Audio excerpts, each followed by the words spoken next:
Since the old man's gone, as the eldest son, I'm pretty much the rule maker. Now listen up. The inheritance is all ours.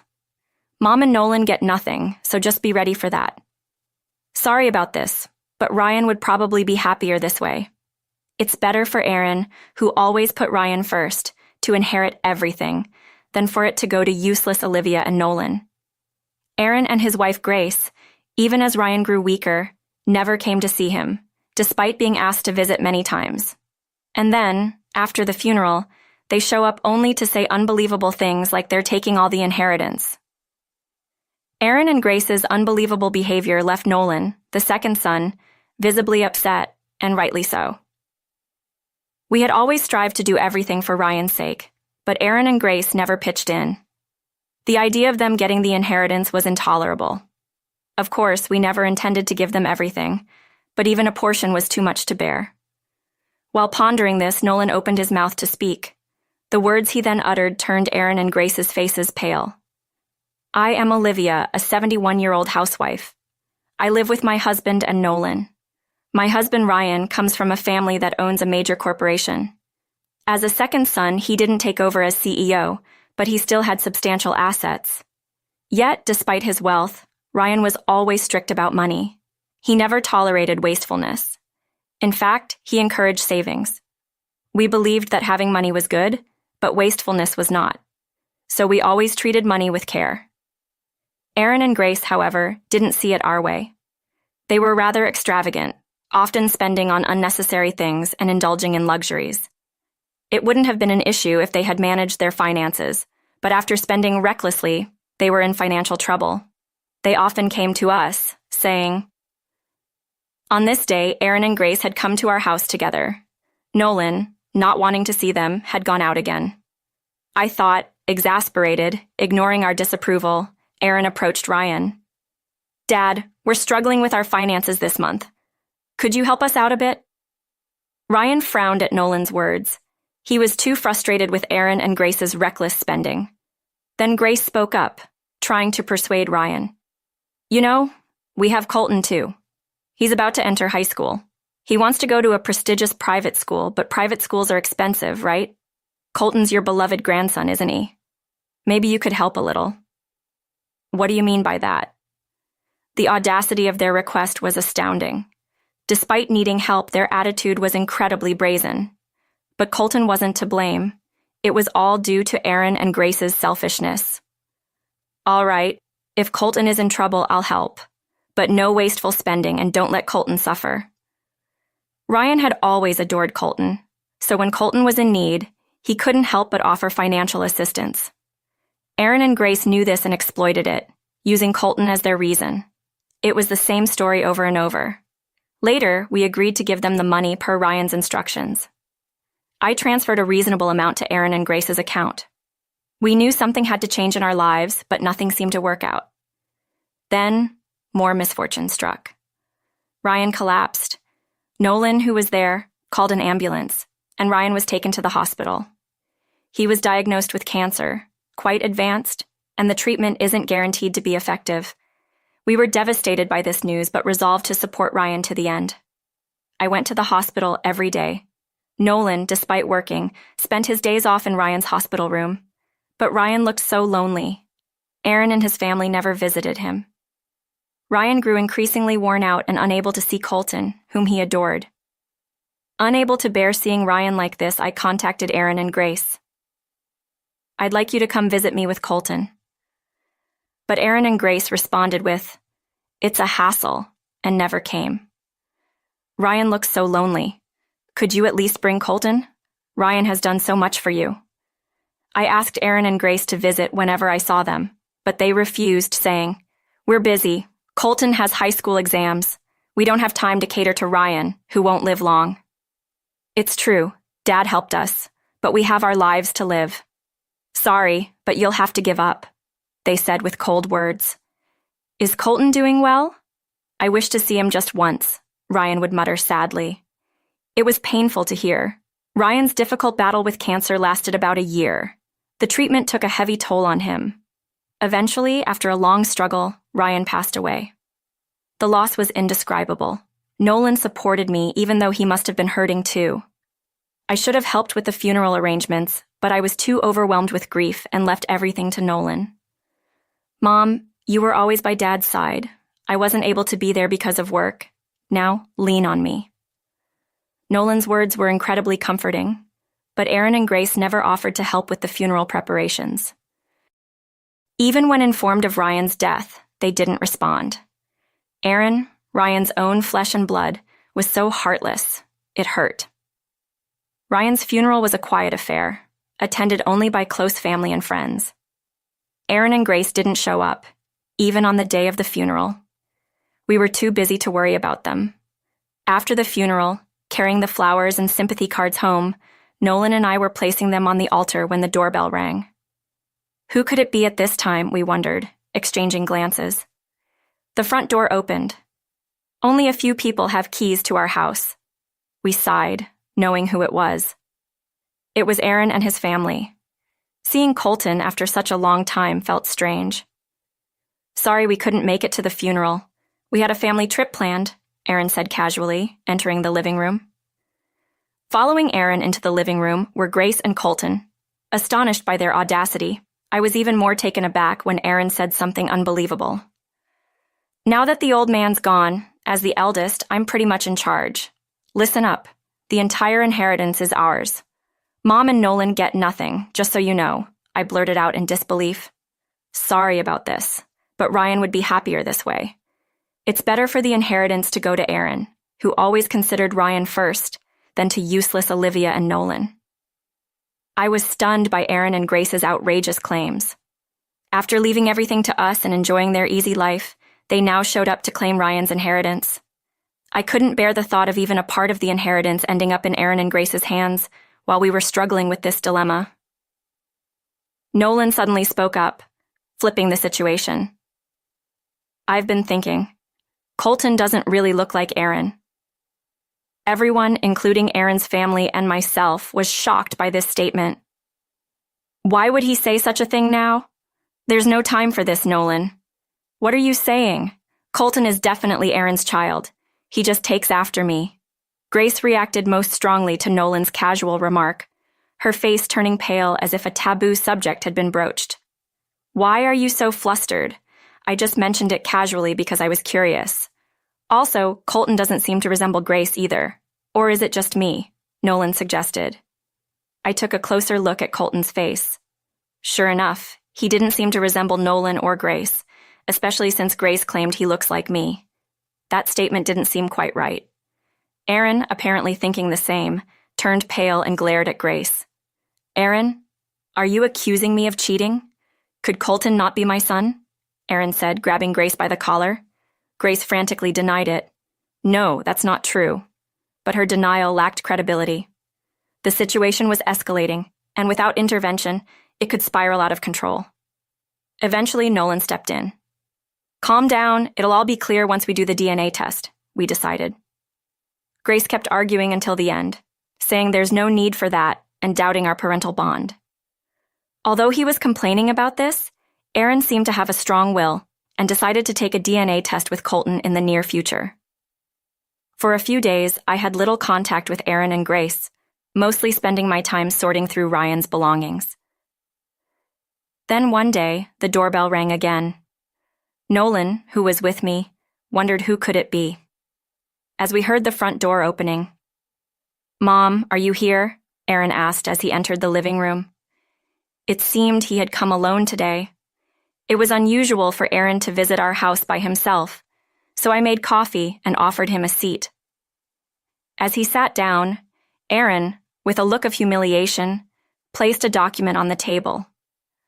The document Aaron placed on the table was the DNA test result. It stated that there was no paternal relationship between Colton and Aaron. In other words, Colton wasn't Aaron's child. I've been deceived by Grace. Colton must be the child of her lover. She betrayed me, Aaron exclaimed, his face turning red with anger. Certainly, cheating is wrong, and Aaron may deserve some pity for being deceived. However, I couldn't sympathize with him.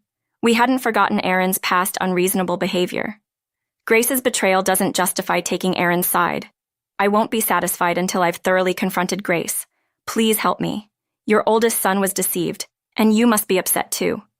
We need to unite as a family now, Erin pleaded, taking her hands. But I couldn't bring myself to cooperate with Erin. My feelings were cooling even more. Seeing this, Nolan spoke up. Sorry, but I can't support you, Erin. You betrayed Dad too. We haven't forgotten that Erin was one of those who abandoned Ryan. If he had supported Ryan, then maybe his loneliness would have been lessened. Thinking of this, I couldn't easily forgive Erin. That was a different time. I was trying to spend time with my family, but they're not our family anymore. Erin pleaded desperately for our help despite our reluctance. We agreed to call Grace. Since the decision to do the DNA test, Grace had been taking Colton out often, rarely coming home. Grace didn't show her face even when Erin contacted her. So, I decided to contact her, using Ryan's inheritance as a pretext. I wouldn't normally do this, nor did I want to, but I did because I have a secret plan, Nolan said. Soon after, the doorbell rang. It seemed Grace and Colton had arrived. As I opened the door to let them in, Grace frowned at Erin's jacket hanging next to the door. You didn't tell me Erin was here? Did you deceive me, Olivia? Grace exclaimed, about to leave with Colton. If they left now, calling them under the guise of discussing the inheritance would be pointless. Just as I was wondering how to keep them, Nolan stepped forward. Wait, Grace. Calm down. If you leave now, things might get worse. It's better to talk here where we can control Erin than alone. It's in your best interest. Certainly, if Grace and Erin were to talk alone, the outcome could be unpredictable. Erin might even become violent in his anger. In such cases, probably only Nolan could restrain him. Convinced by Nolan's reasoning, Grace and her family entered the house. As they passed through the living room door, Erin glared at them. In response, Nolan, urging calmness, said, "Settle down." He then seated everyone and served coffee. Grace and her family looked visibly uncomfortable, but we managed to calm the situation. At that time, I didn't understand why Nolan had chosen such a complicated approach. Why did he need to gather us all here? Wouldn't talking to them individually have worked? But later, thanks to a trump card Nolan revealed, I understood why he had gathered us in that place. The room fell silent. Both Erin and Grace seemed to be gauging each other's reactions. Unable to bear the tension, "I'm so sorry, Grace." Erin suddenly apologized. "I never intended for this to happen. I was deceived too," Grace said, crying and recounting her story. Her affair had begun over a decade ago with a colleague from her workplace. At the time, she had been in a relationship with him even before meeting Erin. However, her lover was married with children. They still loved each other. Grace claimed they drifted apart, and that's when Grace met Erin.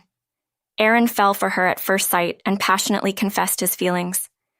Grace, whose feelings for her lover were fading, started dating Erin and eventually married him. About a year later, Grace reconnected with her distant lover. She hadn't expected to meet him again as she had quit her job by then. Their rekindled romance led to Grace becoming enthralled once more. That's when she became pregnant with Colton. However, around the same time, her lover moved away with his family, effectively abandoning Grace. She knew it was wrong not to tell Erin that Colton wasn't his child, but she didn't have the confidence to raise a child alone. So, Grace lied that Colton was Erin's child and continued that lie. If he hadn't left, I would have been honest about the affair, and that Colton wasn't Erin's child. "It's all his fault," Grace continued, crying. Colton was silent, shocked by the revelation. "That doesn't excuse what you did. You betrayed me. You destroyed my happiness." Grace's excuses seemed incoherent. Even Erin couldn't accept such explanations. Erin and Grace started arguing and grabbing each other, escalating into a fight. But as if to admonish Erin and Grace, Nolan claps his hands. "If you want to fight, go ahead, but I have something important to say too. I can't stop thinking about Dad's inheritance." At Nolan's words, Erin and Grace immediately stopped their quarrel. Perhaps the mention of the inheritance they were so fixated on was enough to calm their anger. Seemingly agreeing to a truce, the two sit down. Seeing them seated, Nolan smiles with satisfaction and pulls out an envelope from his pocket. "This is Dad's will. He had it written by a trustworthy lawyer during his time in the hospital. It clearly states how the inheritance is to be divided. I was unaware of the existence of a will. Probably Ryan had directly asked Nolan to arrange for a lawyer. Nolan opens the envelope and begins to read the contents of the letter inside. What he reads is astonishing. The inheritance will be divided with half going to my wife Olivia and 1/4 each to my son Nolan and my grandson Colton. The atmosphere changes dramatically as Nolan reads this line, Aaron turning pale. That can't be right, he exclaims. He lunges at Nolan, snatching the will and reading it, his eyes widening to their limits. How can this be? Why is there nothing for me? I'm the eldest son. He had always assumed with certainty that he would receive a larger share of the inheritance. Yet hearing that he wasn't allocated even a small part, Aaron couldn't possibly accept it. However, Aaron, disheartened that the content didn't change no matter how many times he read it, slumped to the ground. Taking the will from Aaron, I reread it to confirm, and it seemed there was no mistake in what Nolan had read. Naturally, Aaron, you and your wife had received substantial support from Dad, right? Dad was well aware that all the money was being used for your frivolities. That's why he decided not to leave anything for you. Nolan spoke calmly. Ryan's secret trump card had indeed managed to plunge Aaron into despair. By the way, I've already informed your parents as per Dad's instructions. The portion of the inheritance going to Colton will be temporarily held by your parents, so it's better not to think you can misuse Colton's inheritance. How could this be? It seemed that Nolan and Ryan had carefully acted to prevent selfish wastage. As before in that case, surely the portion allocated to Colton would be used for his future. Ryan had been concerned about Colton until the end. Ryan's inheritance would surely nourish Colton. The two issues that surrounded us, Grace's infidelity and Ryan's inheritance, were finally resolved. We no longer needed to devote time to Aaron and Grace. After the discussion, Aaron's family returned home, looking dejected. What happens next is for them to discuss among themselves. I believed it would turn out well for us. As expected, Aaron and Grace ended up divorcing. We, who had heard Grace's confession that day, became undeniable witnesses, and Aaron demanded substantial compensation from Grace. Further disputes arose over the custody of Colton. Both wanted the custody solely for themselves, knowing that Colton would eventually secure the inheritance. Myself, Nolan, and Grace's parents intervened in the negotiations. Eventually, it was decided that Colton would stay with Grace's parents until he came of age. Once the divorce was finalized, Aaron started visiting our house frequently, saying, "Let's live together." Feeling unable to accept him as family after all this, we moved out, almost fleeing from Aaron.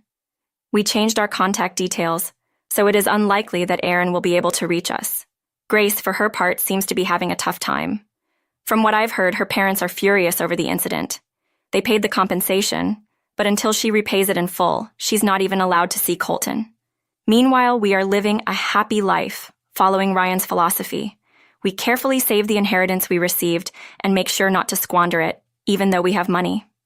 Since then, Nolan has been working diligently and was recognized for his abilities. John from B asked him, "Why don't you come to work for our company?" So he changed jobs. Now he seems to be an executive at the company where John is the CEO. I still consider Colton my grandson despite everything that happened, so I asked Grace's parents if I could visit him. He recently got into his first choice high school, so we celebrated by going out for a delicious meal. The incident with Aaron and Grace remains a deep emotional scar, but it also taught us the importance of relationships. I will use this lesson to live my life going forward.